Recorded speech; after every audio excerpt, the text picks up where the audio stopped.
Hello friends, देश में राष्ट्रपति पद के चुनाव की गहमागहमी शुरू हो चुकी है और राष्ट्रपति पद के उम्मीदवारों के नाम के चयन हो चुके हैं। इसीलिए जानना बहुत ज़रूरी है कि राष्ट्रपति पद के चुनाव कैसे होते हैं और कौन व्यक्ति राष्ट्रपति पद के चुनाव में पार्टिसिपेट कर सकता है। राष्ट्रपति पद के उम्मीदवार बनने के लिए कौन कौन सी क्वालिफिकेशंस होनी चाहिए, साथ ही साथ प्रत्येक राज्य के वोट की वैल्यू कैसे निर्धारित होती है और राष्ट्रपति पद का चुनाव कैसे होता है। देश का संविधान बनने के साथ साथ यह तय हुआ कि देश को प्रधानमंत्री के साथ साथ राष्ट्रपति भी मिलना चाहिए। देश के पहले राष्ट्रपति डॉक्टर राजेंद्र प्रसाद जी बने और देश की पहली महिला राष्ट्रपति प्रतिभा सिंह पाटिल जी बनी। राष्ट्रपति पद का उम्मीदवार बनने के लिए क्या क्वालिफिकेशन चाहिए, इसके बारे में पहले हम अच्छी तरह से समझ लेते हैं। भारतीय संविधान के आर्टिकल 52 के अनुसार भारत का राष्ट्रपति होना अनिवार्य है, जिसका कार्यकाल 5 वर्ष का होता है। राष्ट्रपति पद के उम्मीदवार को 15,000 रुपए की जमानत राशि के साथ साथ नामांकन भरना होता है। साथ ही साथ 50 वोटर जो सांसद या विधायक होते हैं, उनके प्रस्ताव और अनुमोदन की आवश्यकता होती है। राष्ट्रपति पद का चुनाव भी चुनाव आयोग कराता है। राष्ट्रपति पद का उम्मीदवार बनने के लिए व्यक्ति को भारत का नागरिक होना चाहिए और उम्र कम से कम 35 वर्ष या उससे अधिक होनी चाहिए और उसके अंदर क्वालिफिकेशन होनी चाहिए कि वो लोकसभा का सदस्य बन सके। साथ ही साथ केंद्र सरकार या राज्य सरकार के किसी भी लाभ के पद पर वह व्यक्ति आसीन नहीं होना चाहिए। यह उम्मीदवार विधानसभा या विधान परिषद का सदस्य भी हो सकता है, लेकिन राष्ट्रपति पद में चयनित होने के बाद उसे वह पद छोड़ना होगा। भारतीय अर्थव्यवस्था में राष्ट्रपति पद के चुनाव में जनता प्रत्यक्ष रूप से पार्टिसिपेट नहीं करती, बल्कि अप्रत्यक्ष रूप में पार्टिसिपेट करती है, अर्थात उनके द्वारा चुने हुए प्रतिनिधि राष्ट्रपति का चयन करते हैं। इसमें लोकसभा और राज्यसभा के इलेक्टेड मेंबर्स ही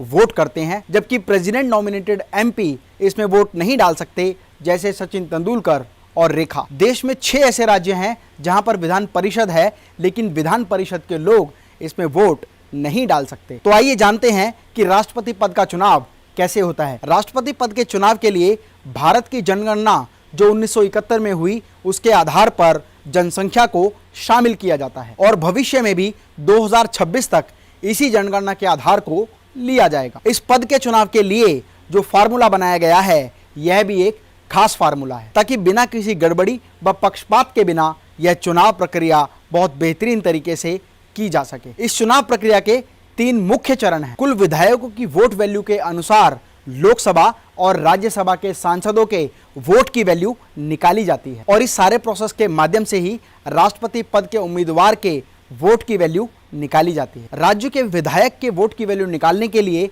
1971 की जनगणना का आधार लिया जाता है। इसके लिए राज्य की जनसंख्या को नंबर ऑफ एमएलए की संख्या से डिवाइड किया जाता है और जो रिजल्ट हमें प्राप्त होता है उसे फिर दोबारा 1000 से भाग किया जाता है। इस प्रकार एक एमएलए के वोट की वैल्यू निकलती है। एक राज्य के वोट की वैल्यू निकालने के लिए एक एमएलए के वोट की वैल्यू को नंबर ऑफ एमएलए से गुना किया जाता है और इसी तरह से प्रत्येक राज्य से राष्ट्रपति पद के उम्मीदवार के वोट की वैल्यू निकाली जाती है। आइए इसको एक उदाहरण के माध्यम से समझते हैं। उत्तर प्रदेश में 1971 की जनगणना के अनुसार 8,38,47,775 पॉपुलेशन है और राज्य में निर्वाचित विधायक सदस्यों की संख्या 403 है। इस फार्मूले के अनुसार जनसंख्या को नंबर ऑफ एमएलए से डिवाइड किया जाता है और जो वैल्यू हमें प्राप्त होती है उसे फिर दोबारा 1000 से डिवाइड किया जाता है। इससे उस राज्य के प्रत्येक एमएलए के वोट की वैल्यू प्राप्त होती है।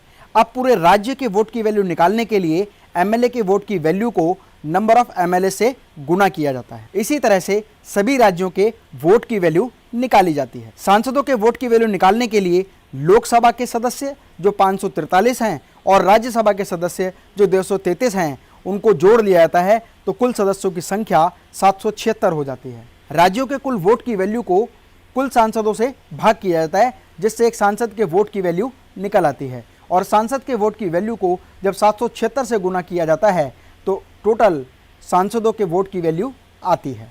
अब राष्ट्रपति पद के कुल वोट की वैल्यू निकालने के लिए सांसदों के वोट की वैल्यू तथा एमएलए के वोट की वैल्यू को जोड़ दिया जाता है। यदि राष्ट्रपति पद के उम्मीदवार व्यक्ति के सामने कोई दूसरा व्यक्ति खड़ा ना हो तो उस व्यक्ति को राष्ट्रपति पद के लिए अनअपोज्ड प्रेसिडेंट चुन लिया जाता है। राष्ट्रपति पद के किसी भी उम्मीदवार को राष्ट्रपति बनने के लिए 50% वोट लेना अनिवार्य है और इसके अलावा एक अतिरिक्त वोट और होना चाहिए। कई बार इस इलेक्शन में कैंडिडेट की संख्या बढ़ जाती है, जिसके कारण एक व्यक्ति को 50% वोट व एक अतिरिक्त वोट लेना भारी पड़ जाता है। तो ऐसी अवस्था में ट्रांसफरेबल वोटिंग सिस्टम का प्रयोग किया जाता है और साथ ही साथ प्रेफरेबल वोटिंग सिस्टम का भी प्रयोग किया जाता है।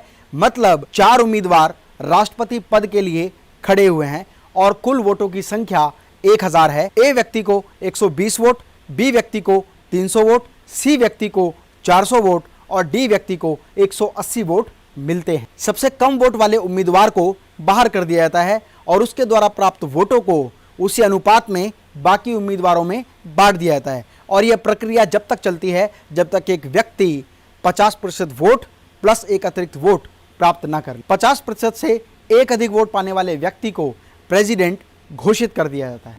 मेरा कोई भी इंफॉर्मेटिव ट्रेनिंग वीडियो मिस ना हो, इसके लिए मेरे चैनल को सब्सक्राइब करें, साथ ही साथ बेल आइकन को जरूर क्लिक करें ताकि आने वाली वीडियोस का नोटिफिकेशन आपको मिलता रहे।